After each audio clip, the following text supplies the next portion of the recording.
The locker room was empty, the sharp smell of disinfectant and stale sweat filling the air. Practice had ended hours ago, but I'd stayed behind to review tapes and work on strategy for the upcoming game. Coaching was my passion, the one thing I could control when everything else felt chaotic. I was wiping down the whiteboard when I heard a muffled laugh echo down the hallway. At first, I ignored it. Late-night staff meetings weren't uncommon, and people often lingered. But then I heard it again, a laugh I knew intimately. It was Jennifer's laugh. My wife's. I froze, my heart pounding as I moved toward the sound. Peeking around the corner, I saw them. Jennifer and Coach Daniels, my mentor and the man I trusted implicitly, standing far too close. Her hand was on his chest, his arm around her waist. They didn't see me. They were too absorbed in each other to notice as I stood there, paralyzed. 1,000 thoughts raced through my mind. Was this real? Could I have misunderstood? But then she leaned up, her lips brushing his, and I had my answer. The world tilted. My breath caught in my throat as I stumbled back, unnoticed. I barely made it to my car before the tears started, my chest heaving with a mix of anger and heartbreak. My wife. My coach. How long had this been going on? The drive home was a blur. When Jennifer walked through the door an hour later, she acted as if nothing had happened. How was practice? She asked casually, her smile lighting up the room. I stared at her, the betrayal still fresh in my mind. Fine, I said, forcing the word out. She didn't notice my tone, or if she did, she didn't care. That night, as she slept beside me, I lay awake, staring at the ceiling. I needed answers, and I needed a plan.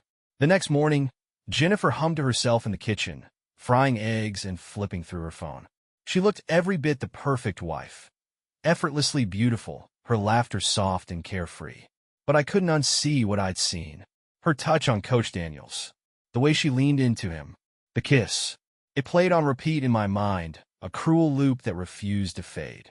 Morning, she said brightly, glancing up as I entered the room. Morning, I replied, keeping my voice steady. She placed a plate in front of me and kissed my cheek. Got a big game tomorrow, right? I nodded, staring at the plate. The food looked perfect, but the sight of it made me nauseous.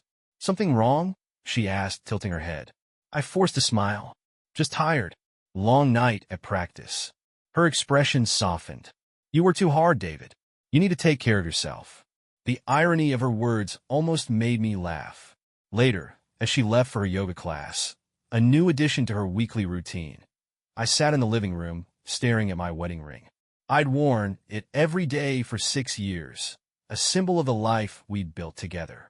But now it felt heavy like a chain around my finger. I spent the day watching game footage, trying to distract myself, but my focus kept slipping. Every play felt wrong. Every strategy fell apart under the weight of my thoughts. By evening, I had made a decision. If Jennifer wasn't going to tell me the truth, I'd find it myself. That night, after she went to bed, I stayed up, scrolling through her social media and checking our phone bill. The texts were vague, just times and locations, but they were frequent. Coach Daniels' number appeared over and over again. My stomach churned as I stared at the list. This wasn't a misunderstanding. It wasn't a one-time mistake. It was a pattern. The next day, I went to practice early, arriving before anyone else. I wasn't there to work on plays or review tapes. I was there to confront Daniels. When he walked into the locker room, whistling softly, I stepped into his path. David, he said, startled. Didn't expect to see you this early. We need to talk, I said, my voice cold. His smile faltered. What's going on? I saw you, I said bluntly. Last night, with Jennifer. The color drained from his face, and he opened his mouth to speak, but I cut him off. Don't bother lying. I saw everything. He hesitated, then sighed, running a hand through his hair. David, it's not what you think. Don't, I snapped. Just don't. I trusted you, Daniels. I looked up to you. He looked away, his silence damning. How long? I demanded. A few months, he admitted reluctantly. It just happened. The words sent a fresh wave of anger through me. It just happened? I repeated bitterly. That's the best you've got? I'm sorry, he said, his voice low. Not as sorry as you're going to be, I said, stepping closer. For a moment, I thought about hitting him, letting my anger boil over into action. But I held back. This wasn't over. Not by a long shot. That night, I didn't confront Jennifer. I wasn't ready. Instead, I began planning. If they thought they could make a fool out of me, they were wrong. I couldn't sleep that night. Every time I closed my eyes, I saw Jennifer in Daniel's arms, her smile reserved for him instead of me. The betrayal churned in my stomach, a sickening mix of rage and heartbreak. I needed more than Daniel's flimsy apology. I needed the truth from Jennifer, from him, from wherever this trail led. And I needed a plan. The next morning, Jennifer acted as if everything was normal. She kissed me on the cheek, asked about practice, and even teased me about forgetting to take the trash out. Her casual demeanor was maddening. How could she act so unaffected while my world was crumbling beneath me? When she left for her yoga class, I followed her. Her routine seemed ordinary enough at first. She parked at the gym, went inside, and stayed for just over an hour. But as I sat in my car, watching her emerge, I noticed something off. She wasn't alone. A man I didn't recognize walked out with her, his hand brushing her arm as they left. They didn't get into the same car, but their interaction left a bad taste in my mouth. Was this someone new? Another piece of the puzzle I didn't know about? That night, after Jennifer went to bed, I went through her phone again. This time, I found something I'd missed before, a string of emails buried in her drafts folder. They weren't sent, but they told a story. Jennifer, drafts. I don't know how much longer I can keep this up. David is starting to notice something's wrong. Maybe we should stop. Jennifer, drafts. I need more time. He's been asking questions, and I don't want him to figure it out before I'm ready. My hands shook as I read the messages, my anger bubbling over. How long had she been planning this? How many lies had she told to keep this hidden? The next day, I confronted Daniels again, this time in private. You told me a few months, I said, slamming the draft messages onto the desk between us. But this looks like it's been going on much longer. Daniels glanced at the pages, his face pale. Where did you get those? He asked, his voice strained. That's not the point, I said. I want the truth. All of it. He hesitated, then sighed heavily. It started about a year ago, he admitted. We ran into each other at a fundraiser, and things escalated from there. A year? I repeated, my voice low and dangerous. I didn't mean for it to happen, he said quickly. And I swear, I didn't want to hurt you. Save your excuses, I snapped. You didn't care about hurting me, or her for that matter. He opened his mouth to respond, but I was already walking away. This wasn't over. Not by a long shot. That night, Jennifer tried to initiate conversation over dinner, but I barely responded. You've been so quiet lately, she said, her tone cautious. Just tired, I replied curtly. Her eyes searched mine, but she didn't push. After dinner, I sat in my office, staring at the draft emails again. Each one was a reminder of how deep this betrayal went. But as painful as it was, I knew one thing for sure. I wasn't going to let her win. The drafts burned a hole in my mind as I sat in my office that night. Jennifer's words weren't just lies. They were proof of how calculated this betrayal had been. She'd been orchestrating this, carefully hiding her tracks, all while looking me in the eye and pretending everything was fine. The anger I felt was molten, but I knew I had to be smart. Bursting out in a rage wouldn't get me the answers I needed. It was time to make her slip. The next morning, I decided to play the part of the oblivious husband. I greeted Jennifer with a smile, kissed her cheek, and even complimented her breakfast. Her surprise was evident. You're in a good mood today, she said cautiously. Why wouldn't I be? I replied, my tone light. Big game tomorrow. Feeling good about it. Her laugh was uneasy, but she didn't press further. When she left for her yoga class later, I followed her again. This time, she didn't go to the gym. She drove to a cafe on the edge of town, parking in a secluded lot. I stayed back, watching from my car as she went inside. Minutes later, Daniels arrived. They didn't embrace or touch, but their conversation was animated, their body language too familiar. I snapped a few photos with my phone, each one a punch to the gut. When Jennifer finally left, I stayed behind, watching as Daniels lingered at the table. He was on his phone, his expression serious. What were they planning? That night, I confronted her, but subtly. How was yoga? I asked casually as we ate dinner. She hesitated, her fork pausing midair. It was good. Why? No reason, I said with a shrug. You just seem more relaxed lately. Must be working. Her laugh was forced, her smile strained. It was a small crack. but it was enough to confirm what I already knew. After dinner, she excused herself to take a shower. I waited until I heard the water running, then grabbed her phone from the counter. The drafts were still there, untouched, but something else caught my eye, a calendar reminder for the following weekend. Doctor's appointment, 10:30 a.m. My heart sank. We weren't trying for kids, and as far as I knew, Jennifer wasn't sick. What kind of doctor was she seeing? When she came out of the shower, I was back on the couch pretending to watch TV. "Everything okay?" she asked, her tone cautious. "Yeah," I said without looking at her. "Why wouldn't it be?" She hesitated but didn't push further. The next day, I called the doctor's office. Pretending to be Jennifer, I asked about the appointment, my voice steady despite the storm brewing inside me. "It's just a routine prenatal visit," the receptionist said cheerfully. The words hit me like a freight train. "Thank you," I managed to say before hanging up. I sat in the car, the implications swirling in my mind. Prenatal visit. Jennifer was pregnant, but the timing didn't add up.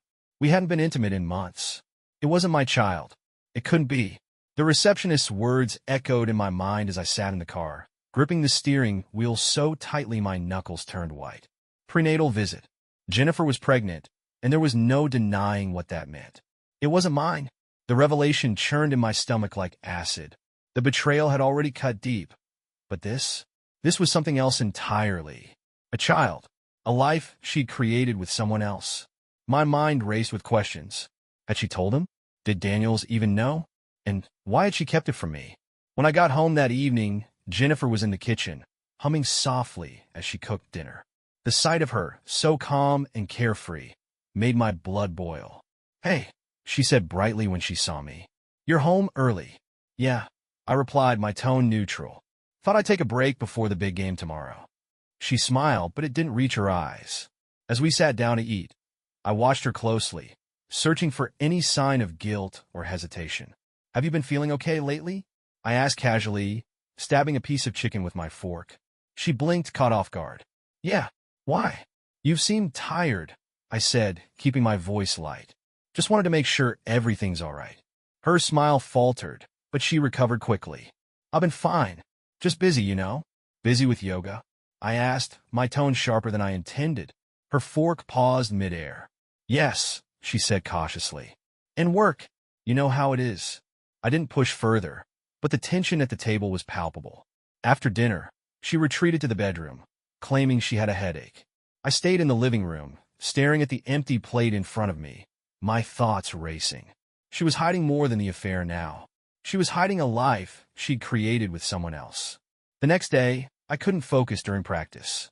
The team ran drills, but my mind was elsewhere, replaying the conversation from the night before. Every smile Jennifer had given me, every casual excuse. It was all a lie. By the time practice ended, I knew I couldn't keep pretending. It was time for answers. That evening, as Jennifer walked through the door, I was waiting for her in the living room. She froze when she saw me, her smile fading. "What's going on?" "We need to talk," I said, my voice calm but firm. She hesitated, her hand tightening on her purse. "Okay, about what?" I gestured to the couch. "Sit down." She obeyed reluctantly, her eyes darting nervously. "I know about the doctor's appointment," I said, my voice steady. Her eyes widened, and her hand flew to her mouth. "David, Don't," I interrupted, holding up a hand. "Don't lie to me. Just tell me the truth." Tears welled up in her eyes, but she didn't speak. "How far along are you?" I asked, my voice trembling. 10 weeks, she whispered. The words hit me like a blow, but I forced myself to stay calm. "And is it his?" I asked, though I already knew the answer. She looked down, her silence confirming everything. The room fell into a heavy silence, broken only by the sound of her quiet sobs. "How long were you planning to keep this from me?" I asked finally. "I didn't know how to tell you," she said, her voice barely audible. "You should have thought about that before," I snapped. "Before you lied to me. Before you betrayed me." "I'm sorry," she choked out. "I didn't mean for this to happen." "Stop saying that," I said sharply. "You didn't mean for it to happen, but it did. And now you're dragging me into this mess." Her sobs grew louder, but I didn't care. She deserved to feel every ounce of guilt and shame. "I need time," I said, standing abruptly. "Don't talk to me. Don't try to explain. Just leave me alone." I walked out of the room, leaving her sobbing on the couch. That night, as I lay awake in the guest room, a cold realization settled over me. This wasn't just about revenge anymore. This was about survival. The days following Jennifer's confession felt like a haze. I went through the motions of my life, practice, team meetings, errands, but my mind was consumed with the reality of her betrayal. Not only had she cheated on me with Daniels, but now she was carrying his child. Every thought, every memory felt tainted. Jennifer tried to reach out, but I kept my distance. She texted me throughout the day with apologies, pleased to talk, and assurances that she wanted to fix this. Each message only fueled my anger. Fix it? How do you fix something so completely broken? One evening, after a long practice, I returned home to find Jennifer sitting at the dining table, her hands clasped tightly in front of her. "David, we need to talk," she said, her voice trembling. I dropped my bag by the door and crossed my arms, standing a few feet away. "What is there to talk about?" "Everything," she said, her eyes glistening with tears. "I don't want us to end like this." Her words stirred a mix of emotions in me: anger, sadness, and something that felt uncomfortably close to pity. "Jennifer," I said coldly, "you didn't just hurt me. You destroyed us. You destroyed the life we built together." "I know," she said, her voice breaking. "And I'll spend the rest of my life making it up to you if you let me." "Why would I let you?" I asked, my voice sharp. "You didn't think about me when you were sneaking around. You didn't think about me when you were with him." She buried her face in her hands, her sobs muffled. For a moment, I felt a flicker of satisfaction. She deserved this. She deserved every tear. But then the anger surged again. "Does he know?" I demanded. She looked up confused. "What? Does Daniels know about the baby?" I clarified. Her hesitation was answer enough. "No," she admitted. "I haven't told him." I laughed bitterly, shaking my head. "Of course you haven't. Because that would require facing the consequences of your actions." "David, please," she begged. "I didn't want this to happen. I didn't want to hurt you." "You keep saying that," I said, my voice rising. "But it doesn't change anything. You hurt me, Jennifer. You broke me." The weight of my words seemed to crush her. "I still love you," she whispered. The words felt like a slap in the face. "Love," I repeated bitterly. "You call this love? You call lying to me, betraying me, and carrying another man's child love?" Her tears flowed freely, but I didn't care. "I need space," I said finally. "Don't talk to me. Don't text me. Just leave me alone." That night, I sat in the dark, nursing a drink and staring at the photos on my phone, the ones I'd taken of Jennifer and Daniels at the cafe. They didn't know I had them, and they didn't know what I was planning. This wasn't over. Not by a long shot. The next morning, I woke up with a clarity I hadn't felt in days. The betrayal, the lies, the pregnancy, it was all too much to simply walk away from.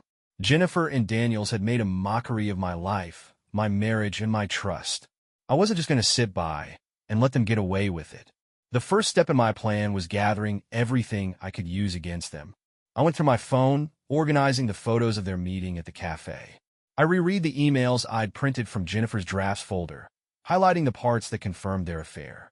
I even scrolled through her social media, capturing screenshots of posts and comments that hinted at her relationship with Daniels. It wasn't enough to confront them. I wanted them to feel the weight of their actions, the way I had. When Jennifer returned home from her so-called yoga class that afternoon, I was in the kitchen, pretending to sort through bills. "Hey," she said cautiously, her voice tentative. "Hey," I replied without looking up. Her footsteps faltered, as if she wasn't sure whether to approach or retreat. "Can we talk?" she asked after a moment. "About what?" I asked, keeping my tone neutral. "About us," she said, her voice trembling. I set the papers down and turned to face her. "All right," I said. "Let's talk." Her eyes widened slightly, as if she hadn't expected me to agree so easily. "I know I've hurt you," she began, her hands twisting nervously. "And I know I don't deserve your forgiveness, but I want to make things right." "Make things right?" I repeated, my voice cold. "How do you propose we do that, Jennifer? Should we pretend none of this ever happened? Should we pretend you didn't betray me?" Her tears started, as they always did when she felt cornered. "No," she said quickly. I want us to find a way to move forward." Her words made my blood boil. "Move forward," I snapped. You're carrying another man's child, Jennifer. How exactly do we move forward from that? She flinched, her sobs growing louder. I didn't mean for this to happen, she choked out. There it is again, I said bitterly. I didn't mean for this to happen. You keep saying that, as if it absolves you of responsibility. Newsflash, Jennifer, it doesn't. Her sobs filled the room, but I didn't feel the slightest bit of sympathy. I need time, I said finally, my voice like steel. Don't talk to me. Don't try to fix this. Just let me think. She nodded, her tears falling silently as she retreated to the bedroom. That evening, I called Kevin, an old friend who worked in private security. David, he said, answering on the second ring. Long time no talk. What's up? I need your help, I said, my voice steady.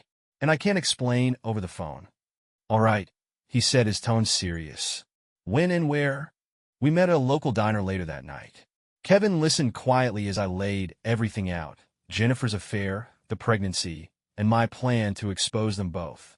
When I finished, he leaned back in his chair, his expression thoughtful. You're sure about this? He asked. Absolutely, I said. All right, he said. What do you need? By the time we left the diner, the outline of my plan was in place. It wasn't going to be easy, and it wasn't going to be quick. But when it was over, Jennifer and Daniels would know exactly what it felt like to have everything ripped away. The plan with Kevin was simple in theory, but required precision. I couldn't afford any missteps. Jennifer and Daniels had taken everything from me. My trust, my peace, my future. Now I was going to take something from them. Kevin and I met again a few nights later, this time in his office. He'd brought printouts, files, and a laptop, setting the stage for the first phase of our operation. I pulled Daniel's background, Kevin said, sliding a folder across the table. On paper, he's clean. No debts, no legal issues. But, he leaned back, smirking. I found something interesting. A private account under his name, linked to regular wire transfers. From Jennifer? I asked, my stomach twisting. Not yet, Kevin replied. But it's definitely worth keeping an eye on. If they're planning something, they'll slip up eventually. That gave me an idea. What if we push them to slip up? I asked, a plan forming in my mind. Kevin raised an eyebrow. How? By making them think they've already been exposed, I said. We worked late into the night, drafting fake emails and setting up burner accounts. The goal was to create the illusion that someone was onto them. An anonymous message to Daniels and Jennifer that would shake their confidence and force them to make a mistake. The next morning, I sent the first message to Daniels. I know what you've been doing with Jennifer. The truth always comes out. I watched the sent notification with a grim sense of satisfaction. Now, it was a waiting game. Later that evening, Jennifer seemed distracted, her phone glued to her hand. You okay? I asked casually as we sat at the dinner table. She looked up startled. Yeah, just a lot on my mind. I smiled faintly. Work stress. Something like that, she muttered, avoiding my gaze. I excused myself after dinner, pretending to be tired. From the guest room, I could hear her pacing downstairs, her voice hushed as she made a call. Though I couldn't make out the words, the tension in her tone was unmistakable. She was rattled. The next morning, Kevin called with an update. They're biting, he said. Daniels called Jennifer last night. The call lasted 15 minutes, and he sounded panicked. Did he say anything incriminating? I asked. Not yet, Kevin admitted. But they're definitely spooked. If we keep the pressure on, one of them will crack. By the end of the week, Jennifer's anxiety was impossible to miss. She jumped every time her phone buzzed, and her usual cheerful demeanor was replaced with a strained silence. I played my role perfectly, acting oblivious while secretly savoring her unraveling. That Friday, I sent another message, this time to both Jennifer and Daniels. I've seen the emails. I have the photos. It's only a matter of time before the truth comes out. The trap was set. Now all I had to do was wait for them to walk into it. Jennifer's behavior changed drastically after the second message. She was no longer pacing. Now she moved with the urgency of someone desperately trying to stay ahead of a fire. Her phone was always clutched in her hand, her voice hushed during calls, and her glances at me were strained and cautious. She didn't know I was behind the messages, and I intended to keep it that way. On Sunday, while she claimed to be out running errands, I met with Kevin at a cafe. They've definitely taken the bait, he said, sliding his laptop across the table. On the screen was a recording of Daniel's latest call to Jennifer. Daniels. Who the hell could have sent these? Do you think David knows? Jennifer. I don't know. He hasn't said anything. He's been distant, but not accusatory. Daniels, it's not just him we have to worry about. If this gets out, my career is over. Jennifer. I'm trying to figure it out, Mark. Just give me time. Hearing her say his name, her voice filled with the same soft pleading she used to reserve for me, sent a fresh wave of rage through me. They're scrambling, Kevin said, snapping me out of my thoughts. And it's only going to get worse. Good, I said coldly. That evening, Jennifer returned home carrying grocery bags and a forced smile. Hey, she said, setting the bags on the counter. I got everything for the pot roast you like. Thanks, I replied, keeping my tone neutral. Her smile faltered slightly as she studied me. You've been so quiet lately. Are you okay? I'm fine, I said, standing to leave the room. Just a lot on my mind. I felt her eyes on my back as I walked away, but I didn't care. She didn't deserve my answers. Not yet. The next morning, Kevin called with more news. They've booked a meeting at a hotel downtown, he said. Tomorrow night. What time? I asked. 7 p.m., he replied. Room 312. My stomach churned, the betrayal cutting deeper with each new detail. They're probably trying to strategize, Kevin continued.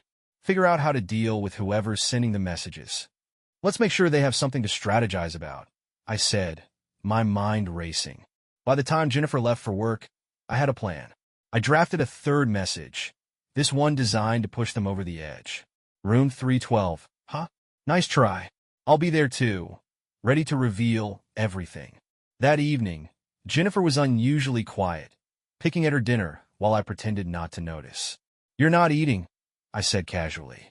Just not very hungry, she replied, avoiding my gaze. I nodded, hiding my satisfaction. After dinner, she excused herself, retreating to the bedroom early. From the hallway, I could hear her muffled voice as she spoke urgently into her phone. I didn't need to hear the words to know who she was talking to, or what they were planning. Tomorrow night, it would all come to a head, and I would be ready. The following day, I went through my routine like it was any other. Morning practice, a quick stop for lunch, and errands around town. To anyone watching, I was just another guy living his life. But inside, I was a tightly coiled spring, my every thought focused on the meeting Jennifer and Daniels had planned. Room 312. They thought they were clever, but they didn't know I'd be one step ahead of them. Kevin called around midday. They checked in early, he said. Daniels arrived first, around noon. Jennifer came in about an hour ago. Are they still there? I asked, gripping the phone tightly. Yeah, he confirmed. I've got eyes on them through the security feed. A knot formed in my stomach, a mix of anticipation and dread. Stay on them, I said. I'll be there at 6:45. The hours crawled by. When 6:30 finally rolled around, I grabbed my keys and headed out, the weight of the moment pressing down on me. I wasn't just confronting them tonight. I was dismantling everything they'd built behind my back. By the time I arrived at the hotel, the sky had darkened, and the streets were alive with the buzz of nightlife. I parked a few blocks away and walked to the entrance, keeping my head down as I made my way inside. Kevin met me in the lobby, his expression calm but focused. They're still in the room, he said, handing me a key card.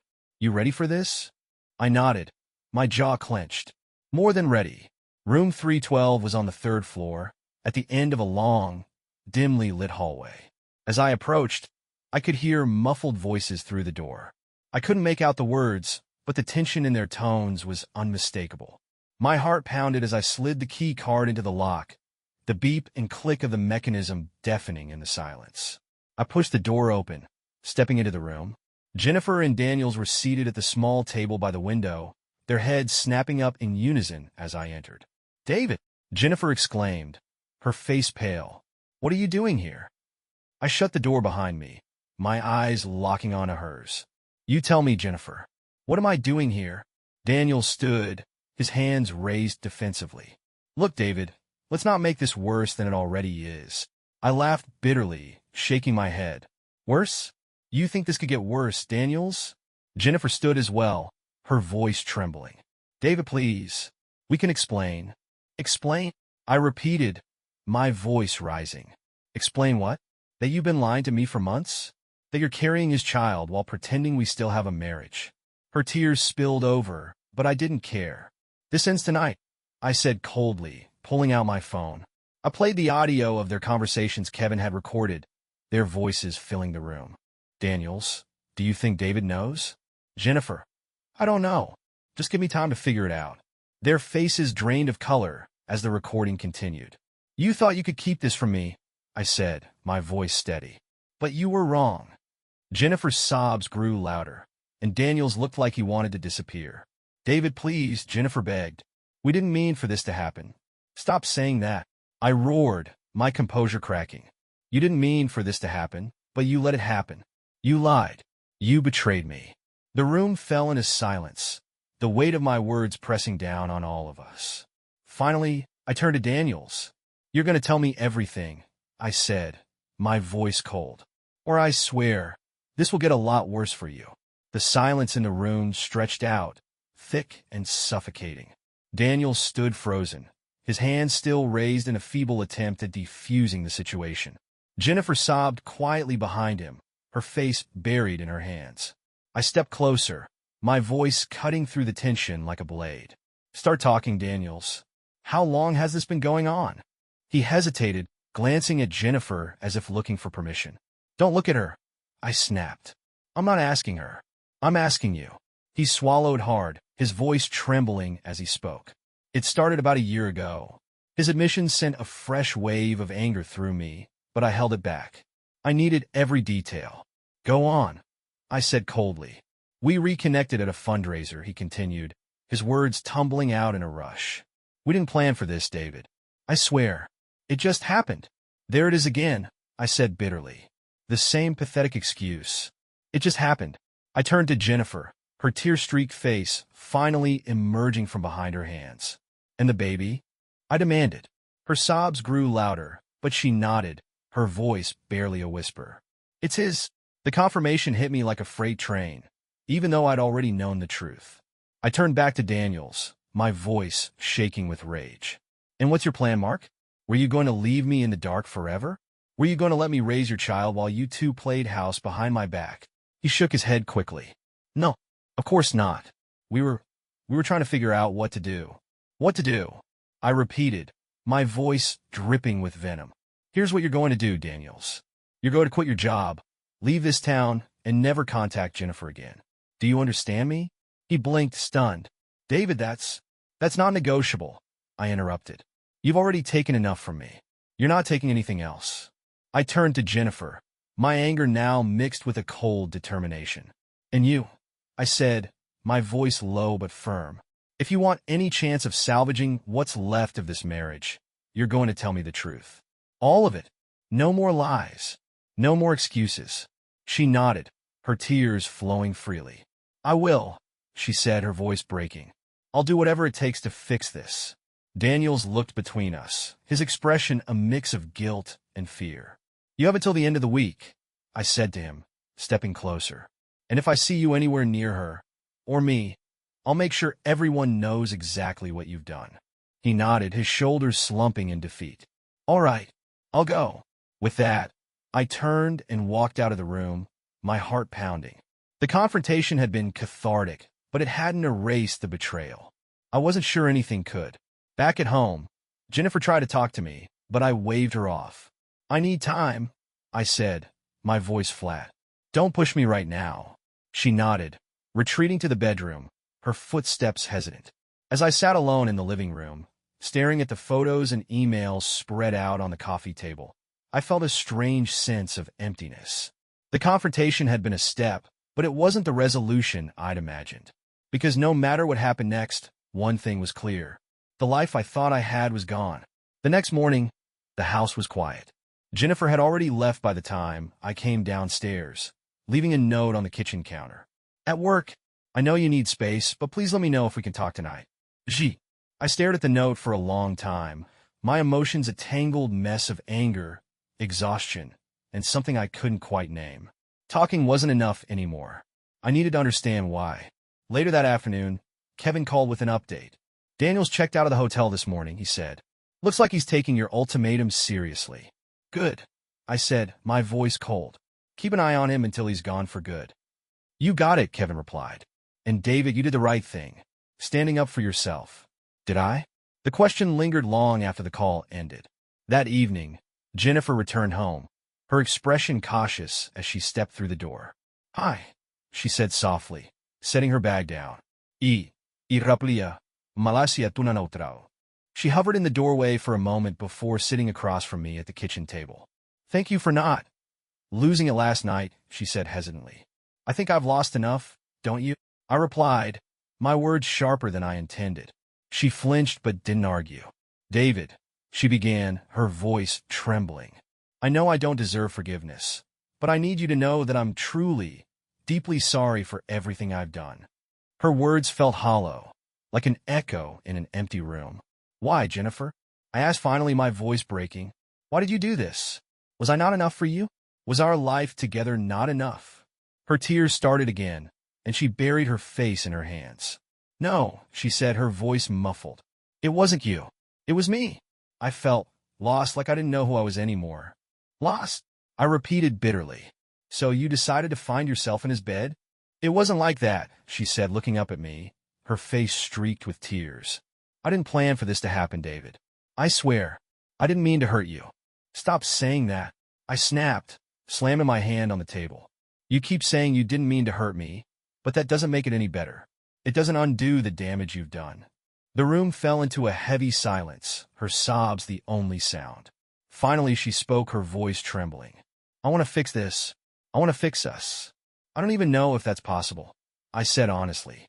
She nodded, her tears spilling over. "I'll do whatever it takes, David. I'll go to therapy. I'll cut all contact with him. I'll even leave if that's what you want." Her words hung in the air, raw and unfiltered. "I don't want you to leave," I said after a long pause. "But I don't know if I can ever trust you again." That night, as I lay in bed, I thought about the years we'd spent together. The laughter, the fights, the quiet moments of connection. Was it worth salvaging? Or was it better to walk away? For the first time since this nightmare began, I realized I didn't have an answer. But I knew one thing. Whatever came next, it had to be on my terms. The next morning, I woke to an empty house. Jennifer had left early again, leaving behind her usual note. "Gone for a walk before work. Call me if you need anything. G." Her attempts at normalcy were becoming unbearable. Each carefully worded message felt like an insult, as if she thought politeness could erase the damage she'd done. I crumpled the note and tossed it in the trash. Kevin called mid-morning with another update. "Daniels is packing up his life," he said. "He put in his resignation today." Hearing the words gave me a grim sense of satisfaction. "Good," I said. "Make sure he follows through. I don't want to see him around here ever again." Later that day, Jennifer came home earlier than expected, her expression nervous as she stepped inside. "Hi," she said, setting her bag down carefully. Raplia, Malasia tuna neutral." She stood there for a moment, as if waiting for me to invite her to sit. When I didn't, she crossed the room and sat at the table anyway. "Can we talk?" she asked cautiously. I leaned back in my chair, crossing my arms. "What about?" "About us," she said, her voice trembling. "And about the baby." Her mention of the baby sent a fresh wave of anger through me, but I forced myself to stay calm. "What about it?" I asked coldly. She hesitated, her hands twisting in her lap. "I want to keep it," she said finally, her voice barely above a whisper. The words hit me like a punch to the gut. "You want to keep it?" I repeated, my voice low. She nodded, tears spilling down her cheeks. "I know it's not what you want to hear, but it's still a part of me, David. And I can't just—" Her voice broke, and she buried her face in her hands. I stood abruptly, the chair scraping against the floor. "Of course, you want to keep it," I said bitterly. "You've already chosen him over me, so why not go all the way?" "That's not true," she said, looking up at me, her eyes pleading. "I'm here, David. I'm trying to fix this." "Fix it?" I snapped. "You can't fix this, Jennifer. You can't undo what you've done." The room fell into a heavy silence, the weight of our shattered marriage pressing down on both of us. Finally, she spoke, her voice trembling. "What do you want me to do?" I laughed bitterly, shaking my head. "What do I want? I want my life back. I want my wife back. But that's not possible, is it?" Her tears flowed freely, but she didn't respond. For the first time, I saw her not as the woman I'd married, but as someone entirely different, a stranger who destroyed everything we'd built together. I can't do this right now, I said, turning away. I need space. She nodded, her sobs muffled as she retreated to the bedroom. That night, I sat in the dark, staring at the photos on my phone. The confrontation, the revelations, the lies, it all played in a loop, each memory cutting deeper than the last. For the first time, I wondered if this fight was worth it. Was there anything left to save? The days blurred together as Jennifer and I continued to exist in the same house, but lived in entirely different worlds. Conversations were few and strained, and the weight of everything left unsaid hung over us like a storm cloud. I couldn't stop replaying her words about the baby. It's still a part of me, David. Every time I thought about it, my anger flared anew. She wanted to keep a living reminder of her betrayal while clinging to the hope that I'd stay. Was she delusional? Or was I, for even considering staying? The next therapy session couldn't come soon enough. Dr. Harper, our therapist, greeted us with her usual calm demeanor, but I couldn't meet her gaze. "Let's begin," she said gently. "Jennifer, last time we spoke, you mentioned wanting to rebuild trust. How do you feel about where you are with that?" Jennifer hesitated, glancing at me before speaking. "I'm trying," she said, her voice trembling. "I know I've hurt him, and I'm doing everything I can to show him I'm sorry." Her words grated against me. "And yet, you're keeping the baby," I said sharply. Jennifer flinched, and Dr. Harper's eyes moved between us. "David, would you like to share how that makes you feel?" she asked. "How do you think it makes me feel?" I snapped. "Every time I look at her, I see betrayal. And now she's asking me to accept a child that isn't mine, a child she made with him." Jennifer's tears started immediately, but I didn't care. "I know it's unfair," she said through sobs, "but I can't just abandon it. I won't." Dr. Harper leaned forward slightly. "Jennifer, have you considered what keeping the baby might mean for your relationship with David?" Jennifer nodded, her tears flowing freely. "I know it'll be hard, but I can't undo what's happened. All I can do is try to move forward." Her words hung in the air, and for the first time, I felt something crack inside me. A part of me admired her honesty. She wasn't making excuses anymore. She wasn't pretending to have all the answers. But that didn't make it hurt any less. That night, back at home, Jennifer approached me in the living room. "David," she said softly, sitting on the edge of the couch. I didn't look at her. "I know you're still angry," she continued. "And I know I have no right to ask anything of you. But I need to know, are you willing to try? To give us a chance?" Her question hung in the air, heavy and suffocating. "I don't know," I said honestly. "I want to. But every time I look at you, I see what you've done. I see what we've lost." Her tears started again, but she nodded. "I understand, and I'll keep fighting for us, even if you're not ready." For the first time, her tears didn't irritate me. They felt genuine, unguarded, and raw. But was that enough? I stayed up late that night, staring at the photo album we'd started when we got married. Smiling faces, happy moments, a life I thought was solid. Could we ever get that back? Or was it gone forever? The next morning, I woke up with a clarity I hadn't felt in weeks. The anger, the sadness, the betrayal, it was all still there, but it no longer consumed me. I'd been stuck in a loop, replaying the pain over and over, hoping for answers that would never come. It was time to make a decision. Jennifer was sitting at the kitchen table when I came downstairs, a cup of coffee cradled in her hands. She looked up as I entered, her expression cautious. "Morning," she said softly. "Morning," I replied, grabbing a mug and joining her at the table. For a moment, neither of us spoke. The silence was heavy, but not hostile. Finally, I broke it. "We need to talk," I said. She nodded, her hands trembling slightly. "Okay." I took a deep breath, steadying myself. "I've been doing a lot of thinking. About us. About what's happened. And about the future." Her eyes glistened with tears, but she didn't interrupt. "I'm still angry," I admitted. "And I don't know if I'll ever stop being angry. What you did, it broke something in me, Jennifer. In us." She nodded, her voice barely a whisper. "I know. But," I continued, "I don't want to make a decision out of anger. I don't want to look back on this and wonder if I gave up too soon." Her breath hitched, and she covered her mouth with her hand, her tears spilling over. "So," I said, my voice steady, "I'm willing to try.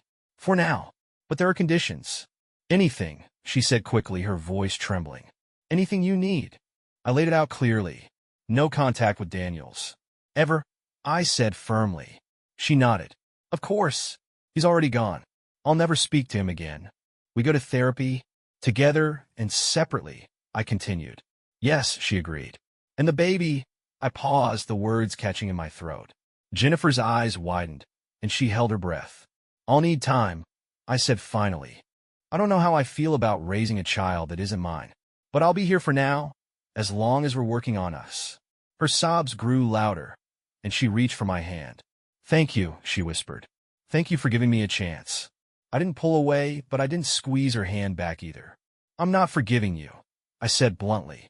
Not yet. Maybe not ever. But I'm willing to try. She nodded, her tears falling freely. I'll do whatever it takes, David. I promise.